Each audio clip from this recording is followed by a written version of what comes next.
the fear of Donald Trump.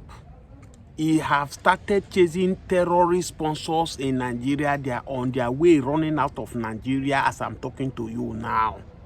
I have said it severally that Nigeria government is not capable to end this insurgency, but because some people have took it upon themselves and use it to play politics, that is why it now look as if the insurgency is becoming the order of the day in Nigeria, most especially in the northern part of Nigeria. Yes, if you hear me clearly. Many of them who are supporting terrorists in Nigeria are running out of Nigeria because they have seen that Donald Trump is fully prepared, is fully ready to clamp them down.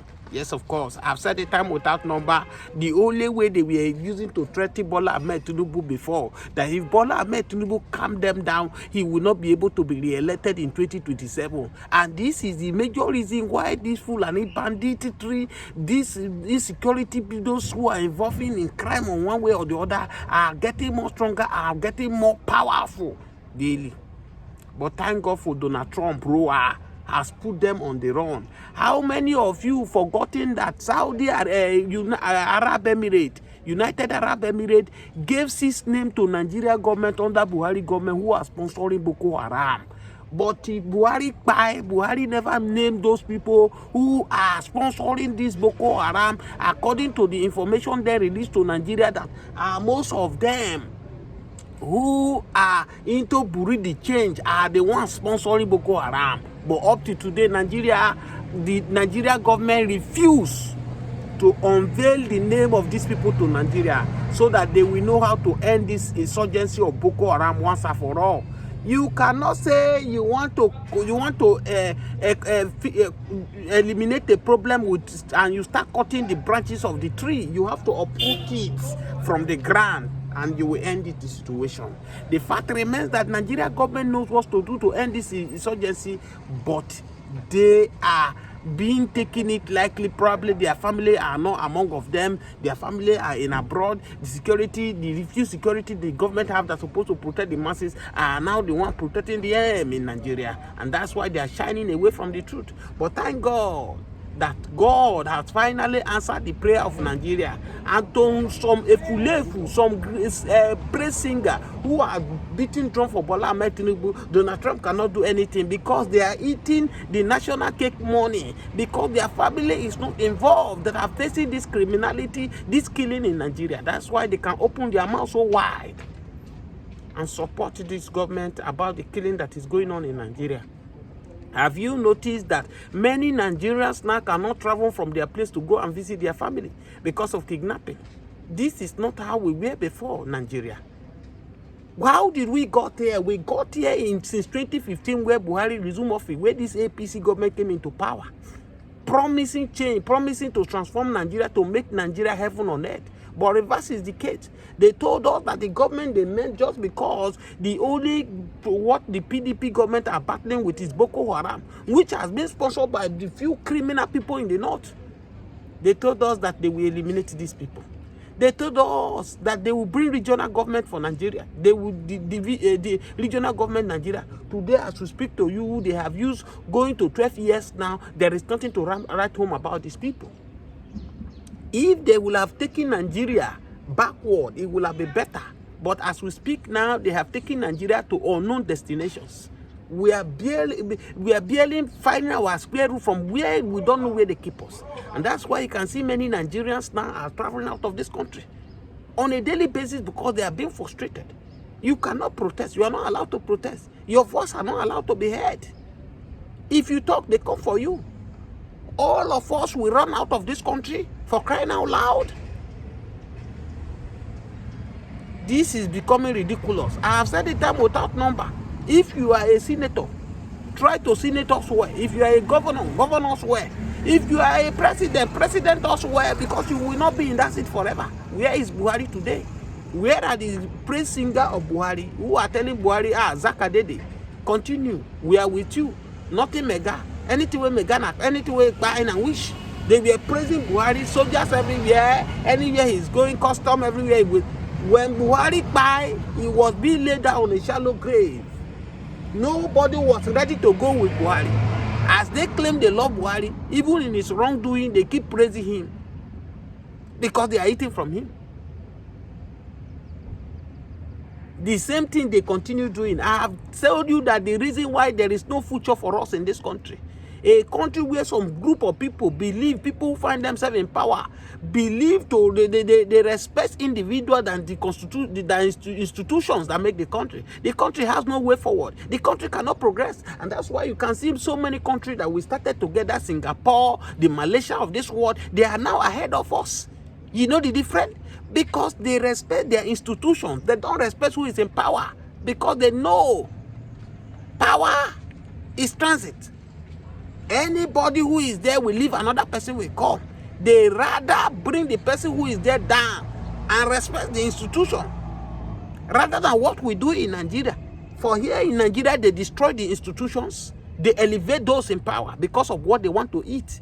Because they have used poverty to weaponize us. So anybody who sees advantage to see a place where he will steal money or to be feeding his family, he will protect it with all costs, even in the detriment of destroying our institutions. And that's what have led us to where we are today. Until we have change of mindset, until we have new orientation, nothing can work in the country. And you cannot have this new orientation where we still bring us together without different mindset, without the same belief, different culture, different religions. We can't. And that's why we are always saying that the only solution to Nigeria problem, reverse regional government, or you divide the country, let everybody go on their own separate way. The institution has been bastardized, has been ridiculed, has been crippled. How do you expect such kind of country to forge ahead, to go to? We can't. Let's not deceive ourselves. Forget of some of our spiritual leaders who are telling you, oh, let's go to 3 days fasting and prayer. Let's talk to God. Is God interested in all these shenanigans? God has already given everything that we needed as a country. The natural resources is there to go to any region in Nigeria. That's why I say if we decided to split today, no region can suffer because we have 1 or 2 natural resources that will sustain everyone in Nigeria. But it is a pity that few greedy individuals, all takers, have took it upon themselves. So the thing that God has given to us, they have embezzled it, whether being in religious or being in political sector. And they will now turn back using religious against us and telling us, oh, let's pray to God. Praying for God for who? Have you ever seen any country God come down to come and fight battle for them? It is never. And it can never happen in our turn. You can see the rate of killing going on in Nigeria today. Most of our spiritual leaders, most especially the Christian side where I'm from, they refuse to speak. Because it doesn't concern them. Even if they are losing their members, it does not know members are coming. Soldier go, soldier come. As far as the offering and tithe is coming in, the top spiritual leader, especially the Christian, they refuse to talk. It takes a one-man voice to draw the attention of America, to draw the attention of Donald Trump.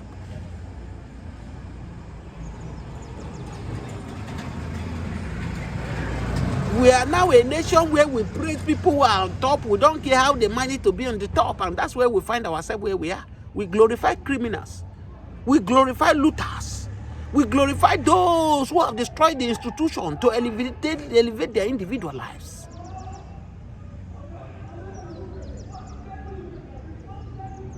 How long are we going to continue in these shenanigans in this manner? And we are expecting miracle to fall. I have said a time without number. One Nigeria is killing Nigeria. One Nigeria is destroying Nigeria. One Nigeria is consuming Nigeria. Is it not the high time for our leaders to stand up and do the needful? Do the corrections. I am from the northern part of Nigeria. If the northern go to their own, we will fare better. We will do better. That is what we are doing now.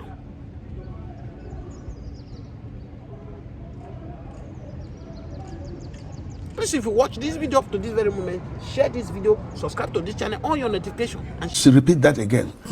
And then kleptocrats, all they are concerned about, if you want to see the president, they would ask you how much. Lee Wheeler prevented us from getting that.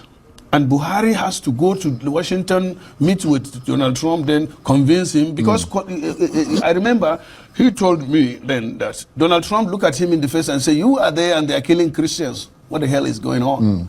And you know, Buhari, being a calm person, allowed Trump to vent out. And he said, look, this is not what's going on. And you know, he went him through and would prove. I remember that Nigerian top government officials had to go even before ICC to defend Nigeria as to those allegations then. I remember Simon Lalong was the governor of Plateau. He had to go there because there were killings in Plateau too. But if you, Charles, go in anywhere now, out of 10 people, 5 or 6 or 7 will say, this is Charles from Arise TV. But you have people, I said before, they said Dume is being abusive. It's true that we have, the government is dominated by kakistocrats. This government, was really more of indifferent about it, and they were treating it with levity. And look at what is going on now. All have been diverted to making noise, and you don't. Well, it's a reactionary thing, isn't it? They've now become, rather than being proactive, Thank you, to have dealt with it. Yeah. Because on the strength of the motion that people like you put out. And you remember that this whole problem came out from the American Congress. That is the same as National Assembly in here, isn't it? Absolutely. But did you hear National Assembly anything? Reacting to it? Officially or proactively. When I brought the motion, even the prayers of the motion were stood down, and they said they have set a committee to look at the motion, and look at what has happened now. That's a very good point. There are a few churches there, and of course in Plateau, churches are being attacked, but that is also between the herdsmen who happen to be Fulanis and the farmers, predominantly Christians. So it is a matter that affects all Nigerians. This has come from an extremely strongly worded post on President Trump's social media platform, Truth Social. Subsequently, he spoke on Air Force One, saying that the Nigerian government is engaged in severe violations of religious freedom and that Christianity is facing an existential threat in Nigeria. What do you make of that? Well, everybody has come out to deny that. That is not to say that Christians are not being killed. And also, what we have been saying is that it is not only the Christians that are being killed, but Muslims are also being killed. This has been confirmed by both religion, and in fact, other people too. There are people that are being killed. There's a lot of killings going on in Nigeria for the past 16 years or more. That is from the Bokoharam insurgents in 2009. Nobody can deny that. But to say exclusively that it is the Christian that is being targeted, it depends on where the event happens. If an event happens in Plateau or Christian-dominated area, naturally it is the Christians that will be the victims, as it is now in Benue and Plateau. If you go to other areas that are Muslim-dominated, and it depends on what type of criminality that is going on there, the victims are naturally going to be the Muslims. And if a church is attacked, of course, the victims will be Christians in that church. And if a mosque is attacked, it will be, the Muslims basically that will be the victims. And if, of course, an attack such that happened in bus station in Nyanya, where over 400 people were killed, then you find all sorts of... It's indiscriminate. It's indiscriminate. This is what is going on in Nigeria right now. The Boko Haram, that is the terrorists, the ISWAP and ISIS is going on there. There are the bandits in the northwest that are killing Muslims even in mosques, because there are few churches there. And of course in Plateau, churches are being attacked, but that is also between the herdsmen who happen to be Fulanis and the farmers, predominantly Christians. So it is a matter that affects all Nigerians, so to say. So for Trump to have come out to declare that is, I can say, out of ignorance. And you see, I have been to America myself. An average American is innocently ignorant. You find an American who lives in Ohio, grows up in Ohio, and he's never been to Chicago. I went to university in Ohio, by the way. But you didn't go to Chicago? So be careful what you say. I didn't know. But I did go, well, actually, I used to go to Chicago. Chicago is just about 5 hours from where I was in Ohio. So 5 hours drive. I schooled in Toledo. I know Toledo very well. Toledo is in the far north. Yes, of Ohio. I arrived because there's no airport in Toledo. I arrived at Dayton, what they call it. Yeah, I know Dayton. Okay, so Dayton was 30 minutes from where I was in Cincinnati. Oh, you were in Cincinnati. Yeah, I was in Cincinnati. Cincinnati to Toledo is also, I think, 30 minutes or less. So you can see an average American from Cincinnati would, grow up, die in Cincinnati without ever being to Toledo, Ohio. Yeah, it's a very inward-looking society. So this is, Donald Trump himself does not really know, is ignorant about what is happening in Nigeria. And that is where the problem is. I raised this alarm on the 7th. Yes, you had a motion. I brought You a moved a motion, yeah. The motion is titled The Urgent Need to Correct the Misconception Going On, where American senator wants Nigeria to be reclassified again as CPC because we have been on that list when Obama, these guys were. Well, even Trump. I mean, in Trump's first administration, Yeah, we were in that list. But then we First were presidency. lifted, and that was when we were struggling to get, when the attack of the insurgents, the terrorists, was at its peak, and we desperately needed air support, and, like Tucano. Lee Wheeler prevented us from getting that. And Buhari has to go to Washington, meet with Donald Trump, then convince him. Because I remember he told me then that Donald Trump looked at him in the face and said, "You are there and they are killing Christians. What the hell is going on?" And Buhari, being a calm person, allowed Trump to vent out. And he said, "Look, this is not what's going on." And he went him through and would prove. I remember that Nigerian top government officials had to go even before ICC to defend Nigeria as to those allegations then. I remember Simon Lalong was the governor of Plateau. He had to go there because there were killings in Plateau. Yoruba clash with Fulani. I will allow you people to watch the video. I've said a time without number. Sometimes it's good for you to take the message and throw the messenger away if you don't like the messenger. But take the message first, because it will be useful for you. When Mazi Nnamdi Kanu was shouting about the Fulanization agenda, about this rascality, many people insulted him. They say, "Oh, you are causing division. Oh, you are doing this, you are doing that." Today, with one Nigeria that you shout out, if you are watching this video, what is the benefit? What have you benefited as one Nigeria? Do you know that many people who insulted Mazi Nnamdi Kanu, who throw stone at him just because he's revealing what is going to happen as of 2012, 2013, 2015, was shouting?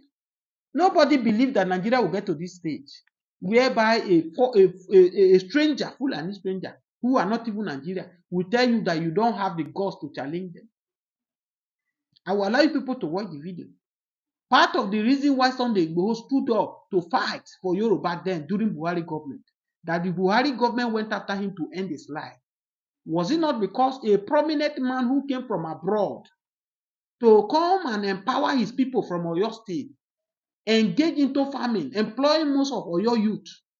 These Fulani bandits, these Fulani herdsmen decided to invade into his farm, destroy his crops, destroy all his farm products. In the process of the man trying to say, "Why do you people do this?" They say he have no cause to complain. They buy him in that process. Was it not the reason Sunday Igboho stood up? That if I said I'm powerful and I'm seeing my people being buy in their own land, not even within us, a stranger is coming to buy my people, that means I am powerless. Was it not make him to stood up and say enough is enough? Even when the governor of Southwest, most especially governor of Oyo State, they refuse to speak because they are afraid that Buhari will seize their allocations. Maybe probably Buhari may process their impeachment. They refuse to speak. And Sunday Igboho stood up. Oh, so many Yoruba insulted him. How can this illiterate will be telling us what to do? You that is a professor, you cannot speak. Is it not shame to you? It's summer courage. He nearly paid dearly for it because Buhari went for his life, and that's what made him to run out of Nigeria to send for his life. When Nigeria military invaded the south, the same thing they did Operation Python down in Mazi Nnamdi Kanu and Umuahia. Truth might be bitter. Even most of these our security men who allow the government to be using them, they have fought victims. Their family members have fought victims of this, the same circumstances we're talking about. I would like people to watch the video. Exchange of war, the Yorubas and the Fulanis.